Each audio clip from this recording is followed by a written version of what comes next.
आइए seated class में mathematics हम पढ़ाएंगे द मास्टरमाइंड क्लासेस से। आपको हम बताएंगे टॉप 100 क्वेश्चन कैसे करना है। इसको प्रीवियस ईयर के सारे क्वेश्चन हैं जो ऑनलाइन पेपर हुए थे अभी जनवरी में, सारे क्वेश्चन वही हैं, उसको हम अटेंड करवा कर आपको दिखाते हैं। इसका सबसे पहला क्वेश्चन है, सारे ऐसे 20-20 क्वेश्चन के वीडियो आएंगे, आप देखते रहिएगा। 100 क्वेश्चन बस करिए, बहुत है आपके लिए, सफिशिएंट है 100 क्वेश्चन। 100 क्वेश्चन को अच्छे ढंग से करेंगे, आसानी से लग जाएगा। सबसे पहला क्वेश्चन देखिएगा, कह रहा है, ये भी आपके पेपर में आया हुआ है, जो ऑनलाइन अभी पेपर हुआ था उसी पेपर में आया हुआ है। देखिए कैसे करेंगे इसको। कह रहा है 5 क्रमागत संख्याओं में से दूसरी संख्या 49 है। इन संख्याओं में सम संख्याओं का गुणनफल क्या होगा। ठीक है, इसके दो मेथड हैं। एक तो आदमी एक्स मान के करता है, दूसरा इसका एक ट्रिक है। एक्स मानेंगे तो एक्स हो जाएगा, एक्स प्लस 1 हो जाएगा, एक्स प्लस 3 हो जाएगा, एक्स प्लस 4, एक्स प्लस 5। 5 दिया होगा तो 5, 10 दिया होगा 10, 11 दिया तो 11, जितना दिया रहता है उतना उसको मानते जाते हैं, करते जाते हैं। तो मान के नहीं करना है यहाँ पे। यहाँ पे इसके करने का तरीका आपको बता रहे हैं, इतना में ही आपको बताते हैं इसको कैसे करना है। देखिए करने का तरीका क्या है। कह रहा 5 क्रमागत संख्याओं में से दूसरी संख्या क्या है, 49। मैंने कहा 5 जो क्रमागत संख्या है तो 1 2 3 4 5 है। मैंने माना कि यही क्या है, क्रमागत है। आप उसको और भी मान सकते हैं, x है, x प्लस 2 है, x प्लस 3 है, x प्लस 4 है, जहां x इक्वल टू क्या हो जाएगा, 1 हो जाएगा। आप मानेंगे तो एक, उसको 2 मान लेंगे तो फिर भी सम संख्या आने लगेगी, तो बात दूसरी हो गई। यहाँ जो कह रहा है 5 क्रमागत संख्याओं में से दूसरी संख्या 49 है। अच्छा बताइए, दूसरी संख्या, ये पहली संख्या, दूसरी संख्या, तीसरी संख्या, चौथी संख्या और कौन सी है, ये पांचवी संख्या है। आपको करना है क्या, 5 क्रमागत संख्याओं में से दूसरी संख्या क्या है, 49 है। तो दूसरी संख्या क्या है, 49। तो दूसरे नंबर पे यही तो है, तो दूसरी संख्या हमारी क्या हो गई, 49 हो गई। अगर दूसरी संख्या 49 है तो इन संख्याओं में सम संख्याओं का गुणनफल क्या होगा। अच्छा बताइए, अगर दूसरी संख्या 49 है तो इसके बाद जो अगर क्रमागत है तो क्या होगा, 50 होगा। इसके बाद जो क्रमागत होगा कितना होगा, 51 होगा। इसके बाद वाला कितना होगा, 52 होगा। अच्छा हम इसके आगे जाएंगे तो क्रम क्या होगा, बढ़ता जाएगा, लेकिन इसके पीछे जाएंगे तो क्रम क्या हो जाएगा, घट जाएगा। यहाँ कितना हो जाएगा हमारा, 48। अच्छा 48 क्यों, 46 क्यों नहीं, क्योंकि क्या बोला है, 5 क्रमागत है। क्रमागत संख्याएं क्या होती है, जो क्रम से होती हैं, जैसे 1 2 3 4 5। अब ऐसा नहीं कि आज 2 हो गया उसके बाद से 3 5 8 हो जाए, नहीं, ऐसा कुछ नहीं है। डायरेक्ट ऐसे करेंगे, 5 क्रमागत संख्याएं दी हुई हैं, जिसका दूसरी संख्या है 49, तो इसके आगे वाली क्रमागत है, तो जहां तक क्रम कहा वहां तक जाएगा, उसके पहले वाला जो है 48 हो जाएगा। अब इसमें क्या कहा है, इन संख्याओं में सम संख्याओं का गुणनफल क्या होगा। तो आप बताइए सम संख्या क्या होती है, जो पेयर बना सके वही तो सम संख्या होती है, या जो 2 से कट जाए। तो देखिए 48 क्या है, सम है। क्या 49 हमारा सम है, नहीं है। 50 हमारा क्या है, सम है। 51 हमारा सम है, और क्या है, 52। ये हमारी सम संख्याएं नहीं है। तो सम संख्याएं हमारी क्या क्या आ रही हैं, एक आया 48, एक आया हमारा कितना 50, और एक कितना आया है 52। इनका क्या बोला है, गुणनफल क्या होगा, सम संख्याओं का गुणनफल क्या होगा। अब इनका हमको क्या करना है, आपस में गुणा करना है। गुणा कैसे करेंगे, सबसे पहले इन दोनों गुणा करिए। एक जीरो पहले से था, 8 5 कितना हो जाएगा, 40 का जीरो, और 5 चौका 20, और 4 कितना हो जाएगा, 24। अब हम क्या करेंगे, इसमें 52 का गुणा करेंगे। तो गुणा करने का तरीका क्या होता है, 52 और 24 का गुणा करते हैं तो 4 दुना कितना हो जाएगा, 8, 5 चौका 20, 2 दुना 4, 20 और 4 कितना हो जाएगा, 24 का 4, कैरी कितना आया 2, 5 दुना 10, 10 और 2 कितना हो जाएगा 12। कितने अंक पे जीरो, हमारा आंसर क्या आ जाएगा, इकाई दहाई सैकड़ा हजार 10,000 लाख, 1,24,800। देखेंगे कहाँ पे, 1,24,800। तो पहले नंबर का ऑप्शन हमारा क्या हो जाएगा, बिल्कुल सही हो जाएगा। समझ में आया, एकदम अच्छे तरीके से बताएं इसको। एक बार और सुन लीजिए ध्यान से। 5 क्रमागत संख्याओं को कहा है तो क्रम से कहा है, तो क्रम से लेकर चलेंगे। उसने बता भी दिया है दूसरी संख्या। अगर ये कहा होता तीसरी संख्या तो तीसरी पे 49 लेते, कहता चौथी संख्या तो चौथे पे 49 ले लेते। जहां पे वो कहा है वहां पे ले लिया। क्रम कहा है तो क्रम से चलेंगे। अगर यही कहा होता विषम तो 49 के बाद से जो अगला विषम आता उस पर चलते हैं। इस पे हम काफी डिटेल से पढ़ाएंगे आपको बाद में। जो क्वेश्चन दिया हुआ है उस पर पहले हम फोकस करते हैं, और डिटेल्स भी अगर देखना है आपको तो अगली वीडियो में सारे डिटेल्स हम बता देंगे कैसे होते हैं, औसत कैसे निकाले जाते हैं, औसत से ही सवाल से ही बनते हैं। ठीक है, अगला क्वेश्चन आते हैं दूसरे नंबर पे। देखिए क्या है, ये सबसे बड़ी और सबसे छोटी संख्या निकालनी। तो भिन्न वाले में सबसे पूछता है, ऐसे सरल दे दे कोई 2 4 8 10 में बड़ी बताओ तो कोई बता देगा बड़ा क्या छोटा क्या, लेकिन भिन्न में बताना होता है। इसके भी तरीका होते हैं निकालने के, कैसे निकालते हैं। और ये क्वेश्चन 100% है कि आता ये भी है, ये भी आता है, सारे आते हैं। ऐसा नहीं है कि पेपर में नहीं आते हैं, सारे क्वेश्चन आपके पेपर में आते हैं। ठीक है, चलिए अब इस पर डिस्कशन करते हैं। ध्यान से देखिए कैसे निकालते, इसके निकालने के 3 तरीके हैं। कई लोग इसमें भाग दे करके देखते हैं, दशमलव के बाद से एक अंक आता जाता है, तो वो तो बहुत लेंदी हो जाएगा, कब तक इसमें भाग देंगे। इसका जो तरीका मैं बता रहा हूँ, तरीका सीखिएगा। सबसे पहले क्या किया जाता है, ऐसे सवालों करने के लिए अंतराल देखा जाता है, इनके बीच में कितने का अंतर है। देखिए 2 और 1 हर हमारा ये 2 ऊपर वाला अंश होता है, इनके बीच में अंतर कितने का है, 1 का है। यहाँ देखेंगे अंतर कितने का है, 2 का है। लेकिन यहाँ देखेंगे अंतर कितने का है, 1 का है। यहाँ भी अंतर कितने का है, 1 का, और यहाँ भी अंतर कितने का है, 1 का है। तो जो 2 का अंतर है, आप इसको थोड़ा देर के लिए इसको भूल जाइए कि ये संख्या है भी यहाँ, मत देखिए कि वो संख्या वहां है, बस आप देखिए कि इतना ही संख्या यहाँ पे है। अच्छा, इनमें अगर हम देखते हैं कि कौन बड़ा है कौन छोटा है, तो सबसे आसान होता है अगर इनके अंश और हर का अंतर समान हो। ध्यान से सुनिएगा हम क्या बोल रहे हैं इस बात को।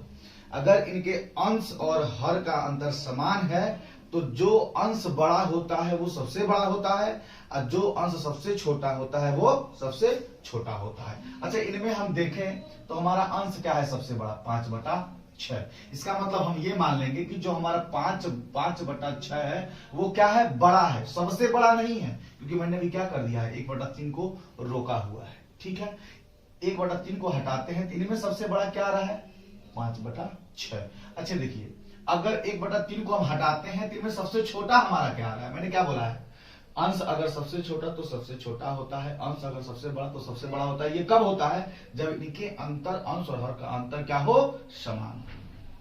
लेकिन यहाँ समान नहीं था, इसलिए इसको हम अलग कर दिए। अच्छा, इनमें अगर छोटा पूछे आपसे, छोटा क्या है, तो हमारा छोटा क्या हो जाएगा, 1/2। अब बताइए जरा, जो आप 1/3 हटाए थे, अब उनको आप यहाँ पे ला करके 1/3 रख दीजिए। अब इनमें हम देख लेंगे सबसे बड़ा कौन है, सबसे छोटा कौन। इसका तरीका क्या होता है, सबसे बड़ा सबसे छोटा देखने का, क्रॉस मल्टीप्लाई कराते हैं, क्रॉस मल्टीप्लाई कराते हैं ऐसे ऐसे, 5 दूना 10 और 6 का 6। अब बताइए इन दोनों में बड़ा कौन है, हमारा यही है, तो ये तो छोटा हो गया ना, तो इनको हटाइए, पहले हम बड़ा वाला निकाल रहे हैं। जब इसका देखेंगे तो 5 तिहाई 15 और 6 का 6, इसको हटाइए, 5 तिहाई यहाँ आ गया 15 और 6 का 6, अभी बड़ा क्या है, 5/6। तो सबसे बड़ा हमारा क्या हो जाएगा, 5/6। तो 5/6 यहाँ भी है, 5/6 यहाँ भी है। या तो ऑप्शन सी हो सकता है, या तो ऑप्शन ए हो सकता है। ये दोनों ऑप्शन तो बिल्कुल भी नहीं होंगे, 2 ऑप्शन आपको मिल गया करने के लिए। अब इनमें हम देखेंगे कि छोटा कौन सा है। अगर ये सबसे बड़ा है तो छोटा तो होगा नहीं, जाहिर सी बात है, इनको भी हटा दीजिए। अब इन्हीं दोनों में देखना है, क्योंकि 1/2 तो सबसे छोटा था और 1/3 अलग से आया था, तो यहाँ क्रॉस मल्टीप्लाई कराएंगे तो 3 हो जाएगा, और यहाँ कितना हो जाएगा हमारा, 2 हो जाएगा। अब बताइए इनमें हमारा सबसे छोटा देखना है, तो छोटा कौन सा हो जाएगा, 1/3, जिसके ऊपर क्रॉस मल्टीप्लाई कराने पे जो बड़ा होता है वो बड़ा आता है, जो छोटा आता है वो छोटा आता है। तो 2 हमारा क्या है, छोटा है, तो हमारा क्या आ जाएगा, 1/3 सबसे छोटा आ जाएगा। तो पहला ऑप्शन देखिए, सबसे बड़ा क्या आ गया, 5/6, और सबसे छोटा क्या आ गया, 1/3। तो पहला वाला ऑप्शन हमारा क्या हो जाएगा, सही। दूसरे नंबर का क्वेश्चन क्या है, ऐसे अगर आपको पूरा व्याख्या चाहिएगा, मतलब पूरे विस्तार से बताने के लिए ये सब कैसे होता है, तो भी हम आपको पढ़ाएंगे। पहले क्वेश्चन को कर रहे हैं, उसके बाद इसको भी पढ़ाते जाएंगे, कैसे कैसे आता है, बड़ा छोटा जो भी आते हैं, भिन्न में, कणी के रूप में, सब आपको बताएंगे। लेकिन सीटेट के पर्पज से यही मेहनत ये बता रहे हैं, ठीक है। चलिए इसके बाद से चलते हैं तीसरे नंबर के क्वेश्चन पे। देखिए तीसरा क्वेश्चन क्या कह रहा है, मोस्ट इंपॉर्टेंट, ये बहुत आता है, कई बार आप देखेंगे जितने भी ऑनलाइन पेपर हुए हैं, मैक्सिमम पेपर में ये सब क्वेश्चन आ चुके हैं। ध्यान देखिए क्या कह रहा है, एक संख्या 50 के आधे के अधिक है। अपने मन से कुछ नहीं किया जाता है, ध्यान दीजिए, जो क्वेश्चन कह रहा है उसी पे चलिए। अगर क्वेश्चन के इधर चलेंगे तो सब भटक जाएगा, कोई मतलब नहीं है। जो कह रहा है वो करिए, अपने मन से क्या करना है, इसमें जो दिखा रहा है वो करना है। कह रहा है एक संख्या 50 के आधे के क्या है, अधिक है। मैंने कहा एक संख्या है, उसने बोला कि सर वो संख्या क्या है, हमारा 50 है, 50 के आधा करना है। अच्छा, अगर 50 का आधा करेंगे तो हमारा कितना हो जाएगा, 25 हो जाएगा, पक्का 25 हो जाएगा। अब कह रहा है यह 3 दहाई से अधिक पर है। अच्छा, 3 दहाई, 3 दहाई का मतलब समझ रहे हैं, 3 दहाई का मतलब जो 3 है वो दहाई के स्थान पर है, 3 दहाई से क्या है, अधिक है। 3 दहाई से अधिक का मतलब क्या होगा, 31 हो जाएगा। 3 दहाई का मतलब आगे चलिए, 3 दहाई से अधिक का मतलब 31, 30 भी हो सकता है, 30 से आगे हो जाएगा, हमारा क्या हो जाएगा, अधिक है। 3 दहाई से अधिक, अधिक पर। 4 दहाई से क्या है, कम है। वो जो संख्या है वो 4 दहाई से क्या है, कम है। 4 दहाई का मतलब चौथे नंबर पे क्या है, मतलब दहाई के स्थान पे क्या है, 4 है। 4 दहाई से कम है मतलब 40 से कम और 3 ज्यादा, मतलब कितना हो जाएगा 31। और यहाँ क्या है 4 दहाई से कम मतलब 40 से कम। उसके आगे पढ़ते क्या है अधिक पर 4 दहाई से क्या है कम है। इस संख्या का इकाई का अंक दहाई के अंक का क्या है दोगुना है, तो वो संख्या क्या है, तो हमको बताना है वो संख्या क्या है। देखिए है कुछ नहीं, कहने का मतलब है 31 है, 32 है, 33 है, 34 है, 35, 36, 37, 38 और 39, यही तो बोला है। 30 से ज्यादा, 3 दहाई से ज्यादा, 4 दहाई से कम। अब उसके आगे पढ़ें, इसमें क्या बोला है, इस संख्या का इकाई का अंक दहाई के अंक का क्या है दोगुना है। इकाई का जो अंक है वो दहाई के अंक का दोगुना है। कहाँ दोगुना है, इकाई का अंक दहाई के अंक का दोगुना है, नहीं है, ये तो बराबर है। इकाई का अंक दहाई के अंक क्या है दोगुना है, इकाई का अंक दहाई के अंक दोगुना है। अब देखिए यहाँ पे देखिए, इकाई का अंक दहाई के अंक का क्या है दो गुना है, यही तो बोला है। तो वो संख्या हमारी क्या है 36 है।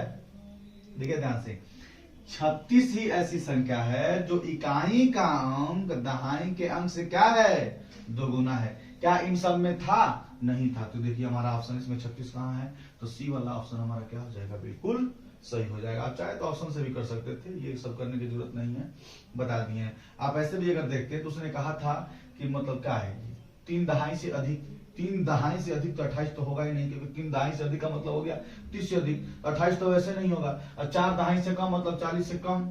उसके बाद से क्या कहा था, इस संख्या का इकाई का अंक दहाई के अंक का दोगुना है। इकाई का अंक दहाई के अंक का दोगुना इसी में दिखाई दे रहा और कहीं दिखाई दे भी रहा है। अगर आप इसको नहीं भी करते तो आप ऑप्शन से ही देख लेते कि हमारा आंसर कौन सा हो जाएगा। बस आपको ये पता होना चाहिए कि 30 से अधिक होना चाहिए था। एकदम आसान सवाल था। अब यहाँ ये क्या कह रहा है सवाल, ये भी पेपर में आ चुका है, ये भी इंपॉर्टेंट है। एक बार ये भी प्रीवियस ईयर जो पेपर हुआ था जनवरी में आया हुआ पेपर है, कह रहा है 28 मिलियन को भारतीय प्रणाली में लिखिए। अच्छा 28 मिलियन को हम भारतीय प्रणाली में लिख रहे हैं, क्या होता है भारतीय प्रणाली क्या होता है उसको समझेंगे। अच्छा बताइए भारतीय प्रणाली क्या है, इकाई, दहाई, सैकड़ा, हजार, 10,000, लाख, 10 लाख, करोड़, 10 करोड़, अरब, 10 अरब, खरब, नील, पदम, ये चलते रह जाएंगे। ऐसा थोड़ी ना कि पदम, खदम, 10 खदम, नील, ऐसा नहीं होता, ऐसा कुछ नहीं होता है। इसी को बताना है कि हम करेंगे क्या, कैसे लिखेंगे। किसको 28 मिलियन को। आपको बताते आप लोग भी यूट्यूब वगैरह खूब देखते हैं, कहते हैं मिलियन सब्सक्रिप्शन चला गया, मिलियन सब्सक्राइब इनके हैं, मिलियन है। तो मिलियन का मतलब है क्या, तक बताते हैं। 1 मिलियन बराबर वास्तव में होता क्या है, मिलियन का मतलब ही क्या होता है 10 लाख होता है। इकाई, दहाई, सैकड़ा, हजार, 10,000, लाख, 10 लाख। अब ये देखिएगा कि मिलियन में कितने जीरो आते हैं, ये देखना है कि मिलियन कितने जीरो आते हैं। तो 1 2 3 4 5 6, 1 मिलियन बराबर 10 लाख होता है, लेकिन जीरो की संख्या कितनी होती है 6। तो आपसे पूछा क्या है, तो बताइए 28 मिलियन में कितना होगा भारतीय प्रणाली का 28 मिलियन। तो 1 मिलियन में इतना, तो 28 मिलियन में कितना गुणा करा लीजिए, या फिर उस संख्या के आगे 6 जीरो लगा देंगे। 6 जीरो लगाएंगे तो 1 2 3 4 5 6। फिर चेक कर लेंगे हमारा ऑप्शन कौन सा सही है। इसमें देखिए हमारा ऑप्शन कौन सा है, जिसमें 6 आ जाएगा वही सही हो जाएगा। 1 2 3 4 5 6, तो पहला ही ऑप्शन हमारा क्या हो गया बिल्कुल सही हो गया। ये था तरीका करने का, बस आप याद कर लीजिए। मिलियन होता है हमारा कितना होता है 10 लाख कितना होता है, 10 लाख में कितने जीरो होते हैं, 10 लाख में कितने जीरो होते हैं हमारे 6 जीरो होते हैं। ठीक है, तो ये 4 क्वेश्चन रहा। इसके बाद से फिर अगले क्वेश्चन पे चलते हैं। आते हैं 5वें नंबर क्वेश्चन पे। देखिए 5वां क्वेश्चन क्या कह रहा है। इस क्वेश्चन को भी ऐसे क्वेश्चन को पढ़ के ही करेंगे, लगाने की जरूरत नहीं है, क्योंकि सीटेट में लगाने वाला कुछ है ही नहीं है। सही बतावे तो उसी के अंदर आंसर छुपा रहता है, आप उसी को देखना है, वैसे ही करना है। मैक्सिमम क्वेश्चन तो ऑप्शन से ही लग जाते हैं और सम डिजिट से लगते हैं। सम डिजिट को बताएंगे। कह रहा है मैं एक 2 अंकों की संख्या हूं, मान लीजिए मैं ही हूं, मैं अपनी बात कर रहा हूं। मैं एक 2 अंक की संख्या हूं, जो भी मैं हूं कितने अंक का हूं 2 अंक का हूं। इसका मतलब 2 अंक 2 अंक 2 अंक, तो कहीं 3 कहीं 1 नहीं आया है, अपने आप को बिल्कुल सही बता रहा है। दहाई के स्थान पर अंक 2 का गुणज है। कह रहा जो भी है ना, जो भी है वो दहाई के स्थान पर जो है, तो इकाई ये होता है दहाई, ये दहाई, ये दहाई, दहाई, दहाई के स्थान पर 2 अंक का क्या है गुणज है। 2, अच्छा 2 का गुणज समझ रहे हैं, 2 का पहाड़ा, 2 का गुणा है कि नहीं है। दाई देखिए 2 3 6, 2 दूना 4, 2 दूना 4, 2 चौका 8 गुणज है। और इकाई के स्थान पर अंक 3 का गुणज है। इकाई के स्थान पर देखें 3 3 का 9, 3 दूना 6, 3 दूना 3 का 9। बिल्कुल सही बोला। अभी तक कुछ ऐसा नहीं आ रहा है कि जो क्वेश्चन को हम यहाँ पे आगे कर सके, बस ये मैच कर रहे हैं। यहाँ तक बिल्कुल सही सही सारे ऑप्शन मैच कर रहे हैं। फिर आगे क्या बोला है, दोनों संख्याओं का योग अभाज्य संख्या है। अभाज्य संख्याएं क्या होती हैं? अभाज्य संख्याएं ऐसी संख्याएं होती हैं जो स्वयं से कटती हैं, एक को छोड़ के। तो जो संख्याएं स्वयं से कटती हैं वो क्या होती है? हमारी अभाज्य संख्या होती है। और सबसे छोटी अभाज्य संख्या होती है वो हमारी 2 होती है। ध्यान दीजिएगा, कभी पूछ देता है कि बताइए सम संख्या में कोई अभाज्य संख्या होता है? तो हाँ होता है, 2। स्टार्टिंग हमारा किससे होता है? 2 से होता है, जो कि 52 का एक गुणनखंड है। गुणनखंड का मतलब 52 का गुणनखंड का मतलब 52 का गुणनखंड का मतलब ये होता है कि 52 में क्या क्या है? 2 से कट रहा है, 2 दूना 4, और कितना आ जाएगा यहाँ पे? 2 छक्के 12। फिर 2 से काटेंगे तो हमारा कितना आ जाएगा? 13। इसका मतलब 13 × 1। तो 52 का गुणनखंड का मतलब 2 गुणा क्या? 13। इसका मतलब 52 गुणनखंड मतलब 2 से भी कटे और किससे कटे? 13 से भी कटे। 13 × 4 = 52। 2 से कटे, 4 से कटे और किससे कटे? 13 से कटे। तो ये देखना है क्या कह रहा है। सबसे पहले ये देखिएगा, योग करेंगे 9 और 6 कितना हो जाएगा हमारा यहाँ पे? 15। अब बताइए 15 क्या हमारी अभाज्य संख्या है? ये ऐसे दिख रहा है कि 15 हमारी अभाज्य संख्या है। नहीं, 5 3 15, 3 5 15 कट जाता है। हाई देखिएगा 6 4 10। क्या 10 हमारी होगी अभाज्य संख्या? नहीं होगी ना, क्योंकि 10 भी तो कट जाता है 5 से और 2 से। 9 4 कितना होता है? 13। 13 जो हमारी संख्या है वो नहीं कटेगा। 13 हमारी संख्या नहीं कटेगा। और देखिए 8 3 11, ये भी नहीं कटेगा। लेकिन कहा क्या है ये भी देखना है, जो कि 52 का एक गुणनखंड है। क्या 11 52 का एक गुणनखंड है? गुणनखंड में क्या आ रहा है? 13 यहाँ आ रहा है। तो 13 कहाँ आया? 49 पे। तो हमारा आंसर क्या हो जाएगा? सी ऑप्शन बिल्कुल सही आ जाएगा। तो आप ऑप्शन सही पकड़ लेंगे, हमारा आंसर क्या होगा। ठीक है, इसको लगाने की आवश्यकता नहीं है। ऐसे सारे सवालों को ऑप्शन से ही करते हैं और आप भी ऑप्शन से ही करिएगा तो लगेगा, वरना नहीं लगा पाएंगे, टाइम भी बर्बाद चले जाएगा। यहाँ आते हैं, लिखा 11,011 से कई बार पूछा है, एक बार नहीं पूछा है, कई बार पूछा है। 55,555 पूछता है, 11,1111 पूछता है, कई बार पूछता है। तो आप यहाँ पे 11,1111 कैसे लिखते हैं, इसका तरीका क्या है देखिएगा। सबसे पहले कह रहा है 11,000, फिर क्या कह रहा है 1100, फिर क्या कह रहा है 11। तो ऐसे ही तो लिखेंगे 11,1111। इसको करने का तरीका है 1 1 1 1 कितना हो जाएगा? 2। हमारा कितना आ गया? अब ये नहीं ऐसे लिख दें 11,011 इकाई दाई सैकड़ा हजार 10,000 लाख 10 लाख। कहाँ 11,011 हो रहा है? ये तो बन ही नहीं रहा है 11,011। ये गलत है। यहाँ देखिए 11,011 होगा ही नहीं। 11,011 को टोटल करिए, होगा ही नहीं 11,011। उसका साफ कहने का मतलब है 11,011 को ऐसे लिख करके क्या कर देंगे, इसको जोड़ देंगे तो हमारा आ जाएगा 12,111। 11,111 को हम पढ़ सकते हैं 12,000, 11,011 से 11 पढ़ सकते हैं 12,111। तो ये बिल्कुल हमारा सी ऑप्शन क्या हो जाएगा? सही हो जाएगा। कई लड़के 11,000 से कुछ भी मार सकते हैं, ये मार देंगे, ये मार देंगे, सब गलत हो जाएगा। सबसे सटीक उत्तर आकर उसका यही हो जाएगा। तो हमारा आंसर क्या आ जाएगा? सी ऑप्शन बिल्कुल सही है। बहुत ज्यादा पूछता है, बहुत इंपॉर्टेंट है क्वेश्चन। पूछता रहता है 708 में कितने दहाई 10 है? आपको बता दें कि ये दहाई 10 वाला सवाल, दहाई 10, इकाई 1, सैकड़े 100, यही 3 चीज पूछता है। हजार नहीं पूछता है। ठीक है, ये 3 चीज पूछता है, इकाई 1, दहाई 10, सैकड़े 100। तो तीनों यहीं पे आपका क्लियर कर देंगे। कैसे लगता है इसका ट्रिक भी बता देंगे और इसका एक बेसिक भी बता देंगे। अगर आप ट्रिक नहीं कर पा रहे हैं तो बेसिक से कैसे आप जान पा जाएंगे। सबसे पहले सवाल को ही करके दिखाते हैं। कह रहा है 708 में कितने दहाई 10 है? अच्छा, जब भी कहेगा दहाई 10 की बात करेगा तो क्या करते हैं, उस संख्या में 10 से क्या कर लेते हैं? भाग कर देते हैं। जरा 10 से भाग करके देखें। जब 10 से भाग करेंगे किसमें? 708 में, तो हमारा कितना आएगा देखते हैं। इसको ले जाएंगे तो ये जाएगा 70 बार में हो जाएगा हमारा कितना? 700। कितना आ गया? 8। अब तो भाग जाएगा नहीं, जब तक भाग जाता है तब तक रहता है। तो जितना हमारा यहाँ पे भागफल आता है वही हमारा क्या होता है? आंसर होता है। तो हमारा कितना आ जाएगा यहाँ पे आएगा हमारा कितने? 70। आपसे कोई पूछे कि 708 में कितने दहाई 10 है, तो साफ बात है कि 708 में हमारे 70 दहाई 10 है। ठीक, अगर इसका एक और तरीका देखिए, जो कहेगा उसी से हम भाग करते हैं। अगर ये कह दिया होता है 708 में कितने सैकड़े 100 है, तो बात किसी कर रहा है सैकड़े 100 का। अब दहाई 10 नहीं, सैकड़े 100 की बात कर रहा है, और सैकड़े 100 की बात करेगा तो हम किससे भाग करेंगे? अब 100 से भाग करेंगे। इकाई 1 की बात करें किससे भाग करेंगे? इकाई 1 नामे है इकाई 1, तो 1 से भाग करेंगे, तो वहां पे हमारा आंसर आ जाएगा। तो यहाँ से 10 से भाग कर देंगे तो हमारा आ गया। अब सुनिए, अगर चाहते हैं कि आप ट्रिक से करें तो अभी आसान सवाल है। ये कह रहा है कि कितने दहाई 10 है, तो आप इकाई को छोड़िए, वो खुद दहाई की बात कर रहा है ना, तो दहाई वाले को पकड़िए और इसके आगे जितनी भी संख्या है उन सबको लिख दीजिए, वही मेरा क्या हो जाएगा? आंसर हो जाएगा। इकाई वाले को मैंने छोड़ा क्योंकि बात किया था दहाई 10 में, दहाई वाले को पकड़ा, दहाई वाले को पकड़ करके जितनी इसकी संख्या है सारी संख्या को आप ले लीजिए, और सारी संख्या लेंगे तो हमारी संख्याएं है ही कितनी? 70। तो हमारा आंसर कितना आ जाएगा? 70 दहाई 10 पे। अगर ये हम कह रहे थे अभी थोड़ी देर पहले बताएं 708 में कितने सैकड़े 100 है, तो मैंने क्या कहा? सैकड़े 100 है, सैकड़े पर जाइए, इकाई दहाई क्या है? सैकड़ा, सैकड़े पर आइए और सैकड़े वाले से जितने भी यहाँ किसके बगल में है सैकड़े पे, सैकड़े वाले को ले करके सारे जितने भी आते हैं सब क्या होता है? सैकड़े 100। तो बताइए इसमें कितने सैकड़े 100 होंगे? तो 7 सैकड़े 100 होंगे। ठीक है, अगर यही पूछ देता कितने इकाई 1 है, 708 में कितने इकाई हैं, तो 1 से भाग करेंगे तो क्या आ जाएगा? वही आ जाएगा, तो 708 ही हो जाएगा। इस सवाल को हम एक बार और लिख दे रहे हैं आपको। ये क्वेश्चन हमारे 8वें नंबर पे, इसको नोट कर लीजिएगा, इंपॉर्टेंट लगा दे रहे हैं, ये पेपर में आ सकता है। कह रहा है 8 4 3 2 में